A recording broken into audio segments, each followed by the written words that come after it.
అంటే అలా ఏం లేదు, average, slightly more than average, above average అని నేను కూడా అంటాను. ఎందుకంటే ప్రొడక్షన్ వాల్యూస్ కావచ్చు, మనకు సూర్య గారి వన్ మ్యాన్ షో అనమాట మూవీలో. బాబీ డియోలు ఉన్నా, లేకపోతే కోవేసర్లో ఉన్నా, లేకపోతే ఎవరెవరు లాస్ట్లో క్యామియో ఉన్నా, అనిరుద్ధ్ వచ్చిన ఒక సాంగ్, సో ఏదున్నా కూడా మనకు వచ్చేసి నాకు వచ్చేసి సూర్య గారి వన్ మ్యాన్ షో నాకు అనిపించింది. సో ప్రొడక్షన్ వాల్యూస్, సూర్య గారి వన్ మ్యాన్ షో, ఆ 11th సెంచరీలో 1070 ఇయర్ అప్పుడు అక్కడ జరిగిండే లైక్ ఆ పీరియాడిక్ వర్క్ ఎలా ఉంటుందో, వాళ్ళు ఎలా ఉంటారో, సో అదంతా బాగానే నచ్చింది. కానీ బట్ మూవీలో నాకు ఎమోషన్స్ నేను పెద్దగా కనెక్ట్ కాలేదు. ఈ యాక్షన్ సీక్వెన్సెస్ ఇట్లాంటివి నేను ఎన్నో చూస్తాను అనమాట.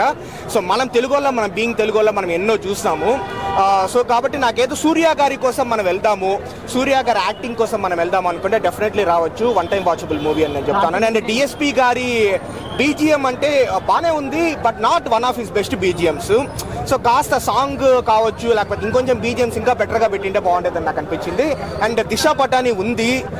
సో అంటే బాబీ డియోల్ కంటే దిశా పటానినే కాస్త బెటర్ అనమాట. ఎందుకంటే అట్లీస్ట్ ఆ ఫ్రాన్సిస్తోనైనా స్టార్టింగ్లో కొంచెం మంచి రోలే ఉంది. బాబీ డియోల్ ఇంకా బాగా బెటర్గా యూటిలైజ్ చేసుకుంటే బాగుండేది. సో అన్ని 2లు వస్తాయన్నమాట. బాహుబలి దగ్గర నుంచి స్టార్ట్ అయింది, పార్ట్ 1, పార్ట్ 2. ఇది కూడా 2కి లీడ్ ఇచ్చినారు.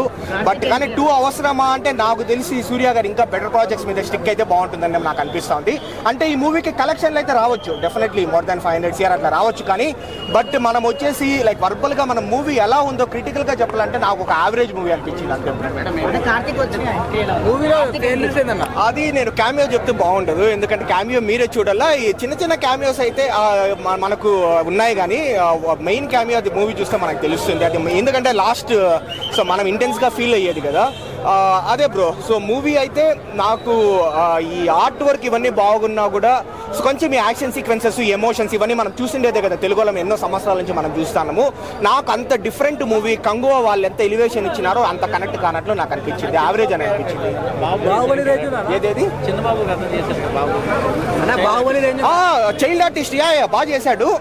అదొక్కటే మీరు చెప్తా ఉంటే గుర్తొస్తుంది బ్రో. ఫస్ట్ ఒక 20 minutes తర్వాత ఆ పిల్లోడు ఒక ఆర్ట్ వర్క్ ఇట్లా డ్రాయింగ్స్ గీస్తూ ఉంటాడు కదా, అప్పుడు వచ్చే బీజిఎం అలాంటి గూస్ బంప్ సీన్స్ ఉన్నాయి.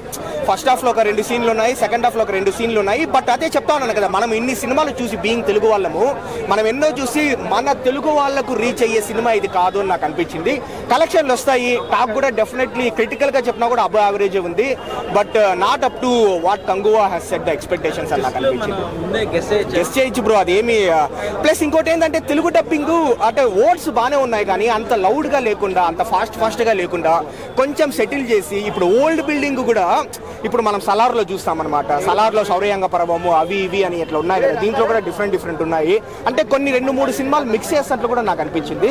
ఓవరాల్గా అదే బ్రో, ప్రొడక్షన్ వాల్యూస్ బాగుంది, సూర్య యాక్టింగ్ బాగుంది, ఆర్ట్ వర్క్ బాగుంది, ఆ పీరియడ్ టైంలో అవన్నీ బాగున్నాయి. సో వాటి కోసం definitely more than 1 time watchable అని నేను చెప్తాను. చేస్తాయి బ్రో, అక్కడక్కడ